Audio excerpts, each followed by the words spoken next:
Dan and the Danettes, Dan Patrick Show. Jermaine O'Neal, head coach of Dynamic Prep Academy in Irving, Texas. He played 18 seasons in the NBA, played for 7 different teams, and back in 1996, 17th pick overall by the Portland Trail Blazers. Jermaine, good to catch up with you again. Take me back to that draft night. What were you, 17 years of age back then? Yeah, I was 17. First of all, Dan, I appreciate you having me back. It's always good to see you and talk to you. But it was a pretty amazing night. Obviously, back then the rules were a lot different from a perspective. Once you made yourself eligible, it was no time period where you can go through your draft process. It was, hey, you commit, you make yourself eligible for the draft. You forfeit your college eligibility, and it was nerve wracking. Obviously, as a 17-year-old and not really knowing what the process is, but I was truly blessed to have a guy named Aaron Tellum, who was my agent, and Sonny Vaccaro, who went through the process with me and helped educate me about the process that I was about to go into. Okay, but 17 on the road. Right. So, Dan, listen, I got to say this, the Portland Trail Blazers did an amazing job on being prepared for a 17-year-old. Okay. And, all of my teammates, they made sure that they did things with me on the road that made sense for my age, and they were prepared for me to get there. How did they prepare you? Because there's a lot of things that can go wrong on the road, no matter how old you are. 100%, though. I think a lot of it is, honestly, I stuck with the core values of how my mother raised me, making sure that I understood what my purpose was when I got there. Obviously, I knew the task of trying to become a professional athlete, and a good professional athlete in basketball was very difficult, because of that big, age gap and transition. But, my focus was, to always prove not only to the people that were saying that I wasn't a great draft pick at the time, but, for myself, most importantly, that I knew what I was. Cooper Flagg's going in, about the same age as LeBron. What advice would you give him? And just, obviously things are a lot different now from a perspective of social media, and we're seeing this impact on how social makes people feel. He has to be able to give himself some grace as well. Obviously it's a lot of pressure being the number 1 pick, going to a situation that, they lost another really good player. So people are expecting him to come in and fill the void. He needs to really just focus on what he can do in his development and give himself grace over a period of time that he has to understand the transition from college to the NBA. You coached against Cooper Flagg? I did, quite a bit. He was in my son's, originally the 2025 class, and then he reclassed up, I think it's after his junior year, but I've been coaching against Cooper, since 7th, 8th grade. And what did you see? When did you see it? The first thing that jumped out to me right away, he used to wear these, I call it the Patrick Ewing knee pads all the time. And he was a kid. I was like, why does this kid have these knee pads? But his talent level, he always had ball skills, bring the ball up, beat people off the dribble. He was always athletic. The thing that I loved about Cooper, and I told him this in the last Nike EYBL game that I coached against him in, is that he approaches the game the right way.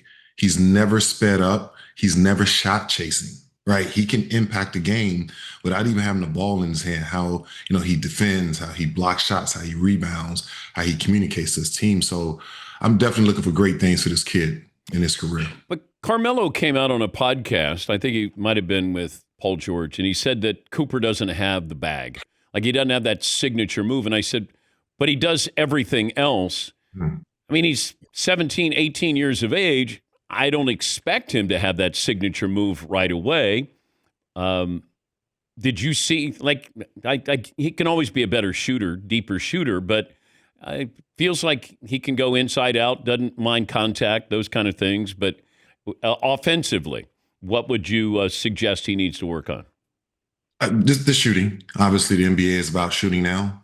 So the consistent shooting, obviously, the three-point line is a little bit deeper than the college. But I would agree with Carmelo. Carmelo actually, Kaya was in that same class. So, we've been seeing each other in the gym for a very long time. But from a perspective, it's important that he understands that he doesn't have to be anybody else but himself. Right. He's like a Swiss Army knife, right? He has so many different things that he can bring to the table. And he just needs to focus on that. He doesn't have a flashy bag, but his flash is his impact. Talking to Jermaine O'Neal, head coach of Dynamic Prep Academy in Irving, Texas, and spent 18 seasons in the NBA. Do you have a theory on why we've seen these Achilles tears? That's interesting. I've been talking a lot about this. I think, one of the things people talk about, the pace, and the pace is really fast. I think from a perspective, the days of practicing, like really practicing, they don't practice as much, right? They have more downtime. And when you look at the pace, of how fast they're playing, and I don't know if the body's as conditioned to play at that pace. So they have a lot of rest days, not a lot of contact days. And so from a perspective of like, being able to be conditioned for that quick twitch, to change a possession, that is something that I think has a lot to do with it. Do your kids ask about who you played against or your welcome to the NBA moment? Do they want to know what was it like guarding or being guarded by? Who's the players they ask about? I don't think the kids really ask. They always ask about how was it, right? It's always the question of how was it to play in the league, and how was it to play against guys like Shaq and Kobe and obviously LeBron and Michael Jordan. I've been able to play against all of them. But what was your welcome to the NBA moment? Hakeem Olajuwon in Houston, and that was not a great matchup for me. It wasn't a great matchup for a lot of guys, Jermaine. Yeah, and it's so funny, Dan. Like, I don't think people talk enough about Hakeem. Like Hakeem is literally he had the footwork, he had the moves, he had the jump shot. I mean, obviously he's all-time shot blocking, leader, in the NBA. I mean, he just impacted the game in so many times, and many times, people don't give him a lot of credit for this, but he was fasting a lot in his career. And it's hard to do and play at that level, not being able to eat before games, eat through a period of time. Yeah, I think he's underrated because we look at the big man and then it's, then Hakeem Olajuwon. But, his footwork, I think soccer really helped him. I thought his footwork was impeccable for a big man. He used to just dance with people. And, I remember getting in the game and I tried to give him all of my fouls, right? And I was in the game to sub somebody that was in foul trouble it's 18 years old. It was ridiculous. But he's a guy that I always like to watch because he was almost impossible to guard. He can hit you with anything. And he was like a ballerina out there. He just danced with you at all times. Did Jordan take advantage of you? No, I hadn't had a chance to guard him. But Jordan is people always have this conversation about, the greatest. And first of all, I'm these guys are all great, within their own games. But Jordan himself had a different aura. I remember being in the All-Star game, and obviously you've been in the locker room, and it's like, this is the best players in the world, right? And we consider ourselves some of the best, in the NBA. And Jordan would always come in a little bit late, right? He's a lad, but you can hear him coming, right? And what I mean by that, you hear it's kind of like the noise, and then you hear the cameras, and then he walks in the locker room, and everybody just stopped talking, and he just walks by, and we just looking. He was almost like a god, to be honest. And he's done so much for the game, man. But I think his impact generationally has just been something that we hadn't seen, before. Did Kobe have that too? I think Kobe had it. I think, obviously LeBron has it as well, but they don't have, it's like greatness A and then B and C. You know what I'm saying? From a perspective of like how we as players, when we see him, right? I grew up with Kobe, so, we're in the same high school class. So I didn't necessarily look at him that way. Oh, okay. Michael Jordan is the one that really, I think, really took the NBA to, the next level, with his stardom. Mike has a mystery about him. There's not a mystery with LeBron. Maybe Right. not a mystery with Kobe. What was Kobe like, though? You faced him in camps? Yeah. Yeah. We've been facing each other since we were 13. And Kobe was always dedicated to basketball. And what I mean by that is like he literally then carried around a lot of Michael Jordan tapes. Like he would not do the typical things that we would do at camps. He wouldn't really hang out much. He was always studying, right? Always studying. So I wasn't surprised to see the type of career that he had because he wanted to sacrifice other things just to make sure he was considered one of the greatest to ever play. I remember talking to Rick Fox, some of the Lakers, and they were out at a bar. And I said, "Where's Kobe?" And Derek Fisher, they laughed. And I go, why are you laughing? They go, "He didn't go out. He stays in his room." I'm like, okay. So Yeah, I think that was the biggest thing. Like early in his career, you heard a lot of noise about he wasn't a great teammate, right? I remember people didn't know a lot about him on his own team. And I think some of that was his genetic makeup, right? He was always studying, right? He's always preparing. And, to a point, it was almost to, a default when it came to how people perceived his own teammates perceived him because they didn't, get a chance to hang out with him. And that's one of the things that we always do on the team. We are always around each other. And if you don't see your teammate, then your mindset is, hey, he doesn't want to be around us or, something else. But he was always studying and preparing. this Dame Lillard situation is really interesting for me. The Bucks are going to pay him $100 million to not play. He's going to rehab. He's going to be 36. I think it's a huge, huge opportunity for Dame Lillard and a team that will get him next spring when he's healthy and could be helping a team in the playoffs. Your thoughts on what the Bucks did and Dame Lillard's future? Well, one, I'm not surprised about about the business now. Obviously, the apron tax threshold now is in full effect. So teams are trying to figure out ways to maneuver around that. So things like this is probably not going to be the last time we see something like this. But from a Dame Lillard perspective, I think he now has a true opportunity to win a championship now because now he doesn't have to rush back to figure out free agency or whatever it may be. He can really take his time and really evaluate each roster, evaluate his best fit. And for a player that gets a chance to basically sit out a year and prepare, I mean, that's an amazing opportunity. And by the way, still get paid over the next 5 years, $20+ million from a team that you don't play for. Did people think you were related to Shaq? Yeah, all the time. It's funny because me and Shaq have family members in South Carolina, so we did talk a little bit about it. But I get that question all the time. What was it like to guard him? Very difficult. I really believe Shaq he's a special human being. Obviously, he's a giant, incredibly strong, very kind-hearted. And I think even to a point as dominant as he was in his career, and probably one of maybe the most dominant player at that position we've ever seen. He really cared about people. And sometimes he will pull up a little bit if he liked you in the game. And, he's just... Wait, what do you mean? How would he... He wouldn't take it to you?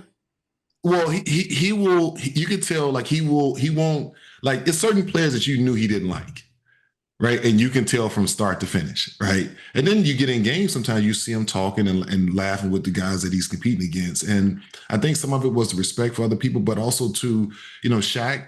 I think Shaq understood just how strong he was. I've never, ever seen or played against a person that size, that nimble, and that strong. And he could really probably just, people wasn't grabbing him all the time. I thought he had great composure, but he could have really just dominated people if he really wanted to just destroy everybody. The Pacers moving forward, it almost feels like they might be taking this next year off with Halliburton hurt and Miles Turner goes to the Bucks. What do you think? You got the Celtics. They're damaged. The Knicks are going to be there. The Cavs are going to be there. 76ers aren't much. But, the Pacers were a feel-good story. And then all of a sudden, now you're without Halliburton, and you're going to be without Miles Turner. Yeah, it's one of those things in really pro sports, but obviously I was rooting for the Pacers to win it, and I thought that they could win it if it wasn't for that injury. But you never know. In this business, you have to almost be all in, in the year that you can get there, because things like an injury or a coaching change or a key player going to a different team, it derails it, and it doesn't really guarantee that you'll get back there. Now, hell, it took 25 years to get to that point. Yeah. Again. So I do believe that it's an opportunity for some of the other young teams with all the injuries that we've had, late season with guys being out all of next year, like the Orlando Magic, the Toronto Raptors. I think the Sixers can get back if they're healthy, being dominant, but we'll see. When's the last time you dunked? Probably maybe a month or so ago. Oh, okay. Just showing off, or? And listen, I can go to a rec league right now and lead it in scoring. I promise you I could. Good. Yeah? I still try to stay in pretty good shape. And believe it or not, every year I have kids off from my school or my club that wants to challenge me one-on-one. I'm the old guy that they seem to think that they can beat, and I have to remind them that I got paid to do this for a career. So I'm not going to allow a teenager to beat me. So you could beat Cooper Flagg one-on-one? So I didn't say all of that. I said okay. All right. It felt like you were on the verge of saying that. No, I'm not saying all of that right now. Okay. Here's what I will tell you. If we had a possession game where we were playing mid-post to post and we're going to, let's call it 5 1-on-1, I like my chances. Okay. Then I don't like your response on that, though. Okay. You have no faith in me. I don't have to see it. I mean, what are you, 45? 46. 46. And if we're just playing in the post, yeah, you're going to dominate Cooper Flagg. Listen, I'm saying I will be able to. I like my chances against anybody in the post at this point. Now, if we're talking about playing full court, I'm not doing that. Like, I'm going to lose that battle. These legs don't have that much gas left. Okay, if I have you against Victor Wembanyama right now in the post. And we're just straight post work? Yeah. Yeah, I think I got a chance. I do. Okay. Absolutely. Okay. Then I convert. Again, let's. Okay. You know how these comments go when you say they're going to go viral. I know. Right. So listen. Okay. If we just say, "Hey, throw me the ball in the post," we go 1-on-1 versus me guarding and me having offensive possessions. I still like my chances against anybody because I still am pretty nimble from a perspective of being able to play. Now, if it goes to like going up and down the court and screening roles and all that stuff, yeah, you can take me out of that. But if it's mano a mano, let's post up, I think I got a chance. So you'd beat LeBron if you post up? Dan, listen, I believe that if I had the ball and if we playing just straight post up, yeah, right, I believe that I'm strong enough still. I think I'm still agile enough to score in the low post. Because I do it every year. I still go on the basketball court. I still, do things. Listen, I'm sure if you ask Joe Johnson these things, right? You ask any of the older guys that still work out, they're going to tell you the same thing. But they're not going to say, look, I can run up and down the court with these guys because we can't do that. So you could dominate LeBron in the post is what you're saying. And Cooper Flagg, you can dominate him. I said that Victor Wembanyama. I just want to make sure I got this right, Jermaine. I just want to make sure. I'm saying that I feel like I have a chance to win a 1-on-1 in the low post. Like, whether I win it or not, we'll see. Okay. But if we're talking about just playing 1-on-1 in the post, it's something that I do every year, right? I still work out quite a bit. And LeBron's not that much younger than you, so. Hey, man, shout out to LeBron too, Dan. Like, this 40 plus years old doing what he's doing. Amazing. Great to talk to you again. Keep working on the low post moves, okay? I will. I appreciate it, Dan. That's Jermaine O'Neal, head coach of Dynamic Prep Academy in Irving, Texas.